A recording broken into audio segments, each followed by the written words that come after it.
Hello everyone, welcome to lecture 6. The plan for this lecture is as follows. We will discuss about the birth of modern cryptography, namely the approach that we use in modern cryptography. We will also discuss about the notion of computational security and the necessary evils which are associated with computational security. And finally, we will define mathematically what do we mean by efficient algorithms and negligible probability. So, just to recall, in the last couple of lectures we discussed about the notion of perfect secrecy, which is always desirable because that is the strongest notion of secrecy we can achieve, because the secrecy is achieved against an adversary who is computationally unbounded, whose running time is unlimited. But we also discussed that we have to pay a heavy price to achieve perfect secrecy, namely in any perfectly secure encryption process your key need to be as large as the message, and each instance of the encryption needs to use a fresh key. So, these two restrictions are kind of impractical, because in practice we aim to design an encryption process where we can use a short key for encrypting long messages, and we would like to have an encryption scheme where the same short key could be used for encrypting sequence of multiple messages. That means practical perfectly secure encryption is simply not possible. That is kind of cheating. So, if someone claims that his or her encryption process is practical as well as it provides you perfect secrecy, then that is clear cheating. That brings to what the approach that brings us to the approach that modern cryptography follows. So, the principle that we follow in modern cryptography is that instead of achieving perfect secrecy, we will try to get as closer as possible to perfect secrecy, and in return we achieve two practical goals which we aim for, namely we achieve an encryption process where we can use the same short key for encrypting multiple messages. So, that is the kind of trade off we use in modern cryptography. So, let us see the approach that we use in modern cryptography. So, remember, in the perfect secrecy model our adversary is computationally unbounded, and the secrecy goal in the model of perfect secrecy was that we want to ensure that adversary learns absolutely nothing about the plain text, right. And we rigorously formalize this notion, what do we mean by adversary learns absolutely nothing about the plain text. And we also discussed that the consequences of this goal, namely the goal of achieving that adversary learns absolutely nothing, is that you have to have a key as large as the plain text and you cannot afford to reuse the key, right. So, that was the consequences or the restrictions of perfect secrecy. Now, the changes that we are going to do in modern cryptography is as follows. Instead of assuming that our adversary is computationally unbounded or computationally unlimited, we assume that our adversary is computationally bounded. That means, we are no longer going to assume that adversary could run his algorithm for breaking the scheme or attacking the scheme for an unlimited period of time. We will see how to mathematically formulate this notion of computationally bounded adversary. And the second relaxation that we are going to make in the model of perfect secrecy is that instead of demanding that adversary learns absolutely nothing about the plain text, we target to achieve the following goal. We target to achieve that adversary should learn additional information about the plain text with a negligible probability. That means, we are now willing to let adversary learn something about the plain text, but that is additional information or the probability with which the adversary could learn the additional information is so small, it is so negligible that for almost all practical purposes we can ignore. Now, as soon as we make these two relaxations in the model of perfect secrecy, we should hope that we should get the following two implications, namely our encryption process should be using short key, and the same short key should be usable to encrypt a sequence of messages. And it turns out that indeed, if we make these two relaxations in the model of perfect secrecy, we can achieve the two desired goals, namely the same short key can be used for encrypting sequence of long messages. And that is what the approach modern cryptography use, and the notion of secrecy that we get by making these two relaxations is what we call as computational secrecy, right, because the security is achieved against an adversary whose computational power is now limited, rather than saying that the adversarial computing power is unlimited, right. So, that is the approach we are going to follow in modern cryptography. So, the two relaxations that we are going to make is, we are now aiming to achieve security only against efficient adversaries, and what I mean by efficient adversaries is informally those algorithms, those adversarial algorithms whose running time is practical, or whose running time which takes an amount of time which is feasible in practice. We will mathematically define what exactly we mean by efficient adversaries very soon. And the second relaxation that we are going to now make is to assume that adversary is allowed to break the scheme with some probability, but the probability with which the adversary can break the scheme is so small that we do not bother about such a small probability. Again, we are going to very soon mathematically and rigorously define what exactly we mean by such small error probability. Moreover, as we will see during the course, as the course proceeds, that under certain assumption, the amount of time that the adversary will require to break the scheme with that small probability will be of order of few lifetimes. And this is in contrast to what we achieve in perfect secrecy. In perfect secrecy, even if we give the adversary unlimited time, there is absolutely zero probability that he learns anything about the underlying plain text. But in the computational security, in the model of computational security, where our goal is to achieve key reusability, if we give enormous amount of time to the adversary, then there is a chance that adversary will be able to learn something about the underlying message, but that something is going to be so small that for most practical purposes we can ignore it, right. And moreover, the amount of time that is going to required for the adversary to learn the message with some that is small probability will be of order of few lifetimes. And it turns out that this is acceptable for most of the practical applications, because in most of the practical applications we do not require everlasting security. What I mean by this last statement is the following: imagine you want to have a secure system to maintain the secrecy of your credit card details, right.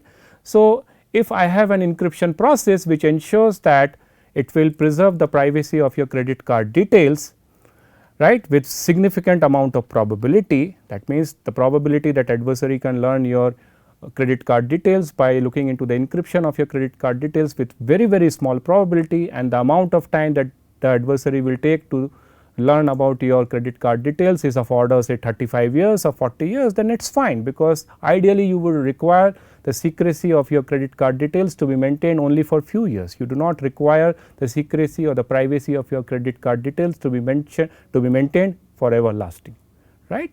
So, this is acceptable, and as it will turn out that the above two relaxations that we are making in the model of computational secrecy is absolutely necessary if our ultimate goal is to achieve key reusability. Namely, in the next couple of slides we are going to discuss that indeed if we want to design a encryption process where our goal is to ensure that the same short key is used to encrypt multiple messages, then definitely we need to make the two relaxations that I am discussing here. Namely, the first relaxation is that we should be willing to let the adversary learn something about the underlying message with a small probability, and the second relaxation is that we should target security only against efficient adversaries,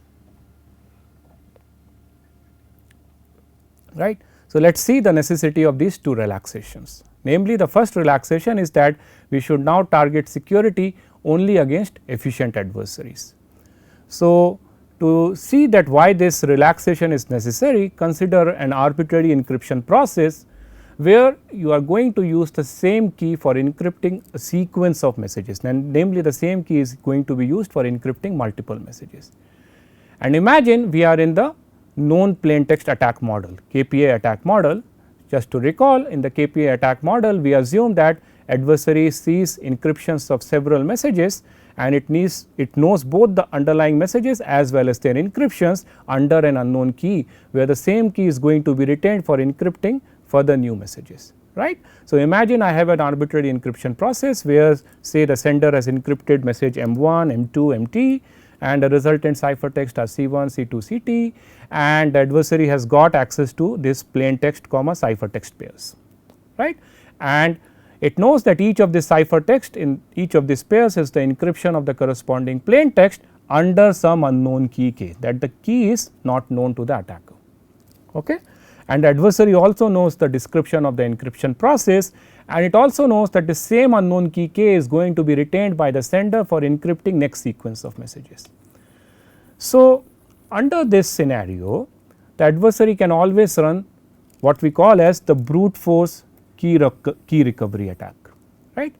And the idea behind this brute force key recovery attack is that what the adversary can do is, since it knows the description of the key space, it can try for each candidate key little k belonging to the key space and decrypt each of the ciphertext in his pairs of plain text comma ciphertext pair, and see that does there exist a candidate key little k such that each of the ciphertext in his pairs of messages comma ciphertext pair decrypts back to the corresponding plain text under that candidate key little k. If he could, definitely there is some candidate key little k, and as soon as it hit upon that little candidate key little k, it can find out what is the key which sender is going to use for encrypting the next sequence of messages. So, you can see that the success probability of this brute force key recovery attack is 1, because definitely there exists some key in the key space which adversary will hit upon when it runs the brute force key recovery attack. But if you see the running time of the adversary, the running time of this brute force key recovery algorithm is order of the number of candidate keys, namely the size of the key space. So, if we assume that our key space is significantly large, for instance, imagine that the key space is the set of all possible 256 bit strings, right. That means, imagine my key space is 2 to the power 256. Now, this brute forcing over a key space of size 2 to the power 256 is going to take enormous amount of time, that is kind of impractical.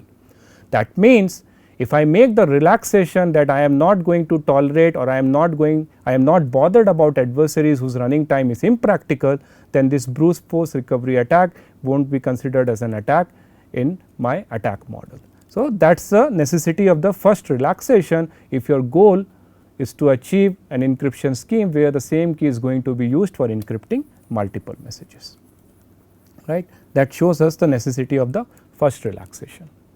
Now, let us see the necessity of the second relaxation if your goal is to achieve key reusability, and the second relaxation is that you should allow the scheme to be broken with a small probability. So, again consider an instance of an arbitrary encryption process where the same key k has been used to encrypt multiple messages in sequence, and say the adversary is in the KPA attack model where it has got access to several message comma ciphertext pairs, and the key is not known to the adversary, but adversary knows the corresponding ciphertext are the encryptions of the corresponding plain text in each of the pairs, right. And the adversary knows that the same unknown key k is going to be retained by the sender for encrypting the next sequence of message. Now, adversary can always launch what we call as a guessing attack, right. And the idea behind a guessing attack is adversary can simply guess a candidate value of key, say little k from the key space, and check whether that candidate key which he has guessed is indeed the right key or not by performing the following operation. Namely, it can check whether under that guessed key little k, each of the ciphertext Ci gives him back the corresponding plain text Mi, and if it so happens, then he has hit upon the right key. Now, what is the success probability of this attack? The success probability of this attack is 1 over the key space. And what is the running time of the attack or the attacker's algorithm? The running time of the adversary's algorithm is constant, because he is now not doing brute force over the key space, he is just guessing the value of the candidate key, right. So, again if I assume that my key space is extremely large, that means imagine again for the moment that your key space is order 2 to the power 256, then the success probability of this attack is 1 over 2 to the power 256, which is very small. That means, even though adversary has a chance to break the scheme, namely to learn the scheme, the chance that he can learn the key is so small that, namely it is 1 over 2 to the power 256, that we can ignore it for most practical purpose. So, this again demonstrate that if key reusability is your ultimate goal, then we have to make the second relaxation in our model, namely we should be willing to let the adversary break the scheme with a small error probability, and which is so small that we can ignore off, right. So, just to summarize, the two necessary evils which are associated with our ultimate goal of key reusability are the following, right. So, to prevent, there are two possible attacks, two extreme attacks which can always be launched against an arbitrary scheme where the key reusability is the ultimate goal. The first attack is the brute force key recovery attack, whose running time is very large, but success probability is 100%. And there is the second extreme attack against such scheme where key reusability is the goal, where the running time of the attacker is very less, it is constant, but the success probability of the attacker is very small. It is so small that for most practical purposes we can ignore off. So, now if you see that if we make the two relaxations that I have been talking about, namely the first relaxation where we target to achieve secrecy only against efficient adversaries, then the brute force attack will not be considered as an attack in our attack model, because as I said, the time complexity of the brute force recovery attack will be enormously large. And if I make the second relaxation, namely where I am willing to let the adversary learn or break the scheme with a very small error probability, then the second attack, namely the key recovery attack, will not be considered as an attack in our attack model, right. So, this is the summary of the two necessary evils which are associated with any encryption process where key reusability is the goal. The first relaxation that you should make in your model is, instead of targeting security against a computationally unbounded adversary, you should target secrecy only against computationally efficient adversaries. And the second relaxation that you should make in your model is, instead of demanding that absolutely nothing about the underlying plain text should be revealed, you should be willing to let the adversary learn something about the underlying plain text with some small error probability, and that probability should be so small that for most practical purposes you can ignore it off. Now, the challenge is how exactly we mathematically define efficient adversaries, namely which algorithms, which adversarial algorithm which you can say is an efficient adversarial algorithm. And the second challenge here is which quantities you will define or you will call as a small quantity or a small error probability, right. So, what we are going to do here is we are going to mathematically define these two terms in asymptotic notation. So, people who are familiar with the notion of with the concept of algorithms, they will know this, what exactly we mean by asymptotic notation. So, when I want to measure the running time of an algorithm, there are two approaches by which we can measure the running time of the algorithm. One is the concrete approach, where we compare two algorithms for the same goal based on the exact running time, right. So, you have say algorithm 1, algorithm 2 for a task. You run algorithm 1 on samples of various size, you run algorithm 2 on samples of various size, and then you compare the exact timings of the algorithm 1 and algorithm 2, of course over what processor you are given and so on, and based on that you compare whether algorithm 1 is better or algorithm 2 is better. But the downfall of this approach is, even though you get the concrete comparison of algorithm 1 versus algorithm 2, this approach does not take into consideration the underlying computing speed, the progress in the computing speed and so on. The second approach that we follow in the world of algorithms to compare two algorithms is the asymptotic notation, where we compare the running time of the two algorithms for solving the same task in asymptotic notations, namely in big O notation, right. And we compare the running time by measuring the number of basic steps of algorithm 1 and the number of basic steps that algorithm 2, where the number of basic steps are computed as a function of the input size, and depending upon which algorithm takes less number of steps, we define whether algorithm 1 is better or algorithm 2 is better, and you have various asymptotic notations like big O notation, theta notation, omega notation, based on which you can compare two algorithms. So, when we want to define what we mean by efficient algorithm, negligible probability in the context of cryptography, we are going to follow this latter approach, namely we are going to define these terms asymptotically, and for defining these terms asymptotically we have to introduce something what we call a security parameter, which we denote by n. The reason we want to introduce this security parameter is that once we introduce this security parameter n, then all the three quantities, namely the running time of the users, namely the running time of the key generation algorithm, the running time of the encryption algorithm, the running time of the decryption algorithm, Similarly, the running time of the adversarial algorithm or the attacker and the success probability of the attacker all are going to be expressed as a function of this security parameter n. And typically in the context of symmetric key encryption process, this security parameter is the size of the secret key, which is typically for most practical purposes is 128, 256 and so on, right. So, let us first define what do we mean by efficient algorithms asymptotically, and informally we say an algorithm is efficient if its running time is some polynomial function of the security parameter. Namely, if we have an algorithm A, then we say that algorithm A has polynomial running time if there exists some polynomial function say p such that for every input x of size of cardinality this, the computation of the algorithm A on the input x terminates within polynomial in the number of size of x steps, right. If that is the case, then we say that our algorithm A has polynomial running time and we will call our algorithm A to be an efficient algorithm. Whereas, if we cannot bound the running time of our algorithm A by some polynomial function in the size of its input, then we say that our algorithm is not efficient. Okay? That is the definition of a efficient algorithm.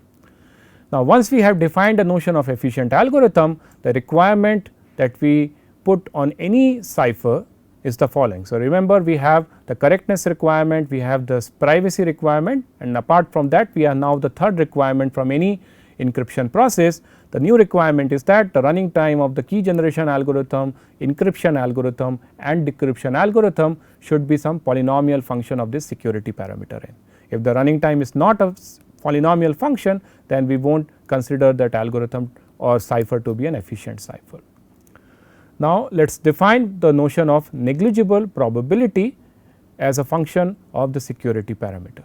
So, informally we say a function of the security parameter is negligible if it becomes almost 0 as the value of your security parameter n tends to infinity, or the function of the security parameter will be called as a negligible function if it is asymptotically smaller than the inverse of every polynomial function. Namely, if f of n is a function, then we will say that f of n is a negligible function if for every polynomial function p of n there exists some value of n, namely big N, such that f of n is strictly less than the inverse of the polynomial function p of n for all values of n greater than big N, right. If this holds, then we say that our function f of n is a negligible function. Another equivalent definition of this negligible function is if the function f of n is strictly less than n power minus c for every positive constant, for namely for every value of constant c, f of n is strictly less than n power minus c for all values of n bigger than big N, then we say that our function f of n is a negligible function. And the reason that these two definitions are equivalent is that any polynomial function p of n, you can always write it as some n power constant c. So, if f of n is strictly less than the inverse of the polynomial function for every polynomial function, then I can recast it as f of n is strictly less than the inverse of n power c for every constant c, right. So, you can use any of these two definitions to prove or disprove whether a given function f of n is a negligible function in n or not. So, here are few functions, example of few functions which are all negligible functions. Each of these function is strictly less than the inverse of every polynomial function, where the value of big N is different for the corresponding polynomial functions. So, even though all these functions are negligible functions, namely if I keep on making the value of small n to be large, and as n tends to infinity, each of these candidate functions will become 0 eventually. However, the rate at which each of these functions approaches to 0 is differing, right. So, for instance, if I consider the function 2 power minus n, and if I consider the second function 2 to the power minus root n, then definitely 2 to the power minus n will approach the value 0 faster compared to the value of the function 2 to the power minus root n and so on. On the other hand, if I consider the function 1 over n power 10, then it is not a negligible function, because the requirement from a negligible function is that the function should be strictly less than the inverse of every polynomial function, but you can easily see that for no value of n, the function 1 over n power 10 is less than n power 11. That is not possible for every value of n. As a result, it violates the definition of negligible probability, right. So, we have defined mathematically what do we mean by efficient algorithm, and we have defined which probability you can consider as a small probability. So, now this family of negligible and polynomial functions satisfy some nice closure properties. So, let us see the closure properties satisfied by the class of polynomial functions. So, if you consider two arbitrary polynomial functions, say p1 n and p2 n, then the summation of these two polynomial functions is also going to be a polynomial functions, and in the same way the product of these two polynomial functions is also going to be a polynomial function. What is the implication of the first closure property? It says that suppose if you have two subroutines, the way to interpret the first closure property is the following. Imagine you have two subroutines where the running time of the first subroutine is some polynomial function in n, and the running time of the second procedure is also some polynomial function in n, and if you have a bigger routine which actually calls these sub procedures in sequence, then the running time of the bigger algorithm is also going to be a polynomial function. Namely, a bigger algorithm which calls these two smaller functions in sequence is also going to be considered as an efficient algorithm. That is what is the interpretation of the first closure property. In the same way you can interpret the second closure property. Interestingly, the class of negligible functions also satisfies the closure properties, certain closure properties.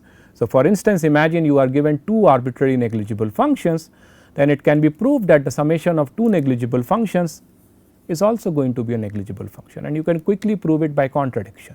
Assume on contrary that the summation of these two negligible functions is not a negligible function, namely the summation of these two functions is not strictly less than the inverse of some polynomial function, say p of n. Then you can end up showing that either of these two functions is also not a negligible function, which is a contradiction. In the same way, we can prove that if you have a negligible function negligible of 1 n, then if you multiply the negligible function 1 with some polynomial function, then the resultant function is also going to be a negligible function, and again you can prove it by contradiction. That means, on contrary, imagine this function which is a product of a polynomial function and a negligible function is not a negligible function, then you can end up showing that the function negligible 1 is actually not a negligible function, which is a contradiction, right. So, this is a nice closure property which is satisfied by the class of negligible function, and the interpretation of this latter property is that there is absolutely no amplification of a negligible advantage. What do I mean by that is the following. You consider an experiment where I toss n fair coins and say I want to estimate that what is the probability that all the n coins give me the value 0. Now, since each of the coin is a fair coin, the probability that all these n coins give me the value 0 0 0 is 1 over 2 power n.